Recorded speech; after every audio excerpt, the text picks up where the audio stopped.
Hi, this is your host.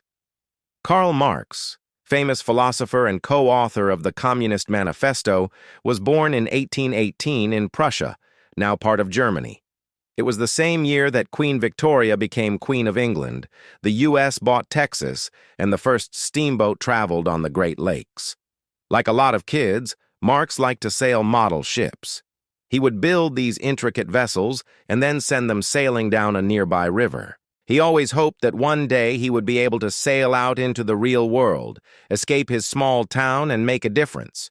And he did just that, becoming one of the most influential philosophers of all time.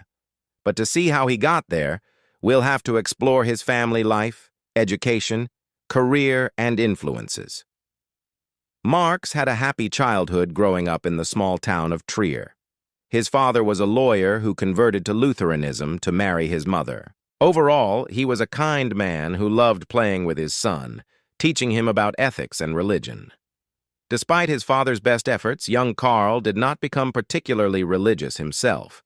In fact, after attending a Jesuit school for a few years, he began to reject Christianity, probably because he thought the church cared too much about power and money. His dad's job as a lawyer meant that they were relatively well off, allowing Karl to attend university. He studied to be a lawyer, which was considered the most respectable career for a gentleman at the time. And he was particularly interested in Hegel's philosophy, which attempted to explain how the human mind develops and how history develops. While in university, Marx wrote his first publication, which argued against the philosophy of the famous Christian theologian and preacher Friedrich Schleiermacher. After graduating, Marx was ready to start his career as a lawyer, but he quickly realized that he hated practicing law. There was too much focus on trivial matters and not enough on changing the world. Plus, he had student loans to pay off, so he took a different path, becoming a journalist. This change wasn't too surprising since Marx had been writing since he was a teenager. That's actually how he met his wife, Jenny von Westphalen. Her father ran a newspaper, and he asked her to translate some of Marx's articles from French to German so he could get a job at the paper. They ended up getting married and having 2 children together, though unfortunately both children died in infancy. Jenny's father gave Marx enough money to start his own newspaper called the Rhine News Bulletin. But after publishing only a few editions, Marx was forced to shut it down because he offended the local authorities. You see, one of his articles criticized the government's policy towards the Jews, and that was enough to get him in trouble. Over the next few years, Marx continued to write journalistic pieces while bouncing around Europe with his wife, trying to avoid being arrested. They lived in Paris, where Marx developed his ideas about communism alongside Friedrich Engels, another journalist. Together they wrote the Communist Manifesto, which outlines their ideas about society, politics, and economics, which they based on the ideas of previous philosophers, including Rousseau, whose idea of the social contract was heavily criticized by Thomas Hobbes, and John Stuart Mill, who argued for individual liberty in his book On Liberty. Marx and Engels outlined how industrialization was creating deep economic inequality and argued that the working class should overthrow the ruling class to create a communist society, which would eventually lead to a classless and stateless utopian society.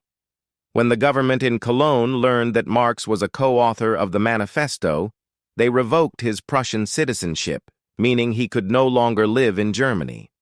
So he went to exile in London, where he spent the rest of his life. While in London, Marx continued to write and develop his ideas about society and economy. He even began working on a massive book called Das Kapital, which explored how capitalism creates inequality. Unfortunately, he never finished the book since he died in 1883 at the age of 64. But his ideas continued to influence many people throughout the world, leading to the creation of political parties and movements like communism and Marxism. In some ways, Marx was successful.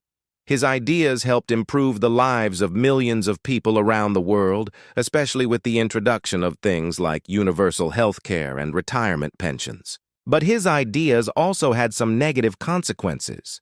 For example, some countries that tried to implement communism ended up becoming totalitarian states, and many of his followers abandoned democratic values in favor of violence and revolution. You might think that such a controversial figure wouldn't be popular today, but in some countries his ideas are more popular than ever. So let's look at 3 reasons why people are still inspired by Marx today. First, he inspires people to challenge the status quo. For example, during the Arab Spring protests, activists carried signs saying, "The people want the fall of the regime."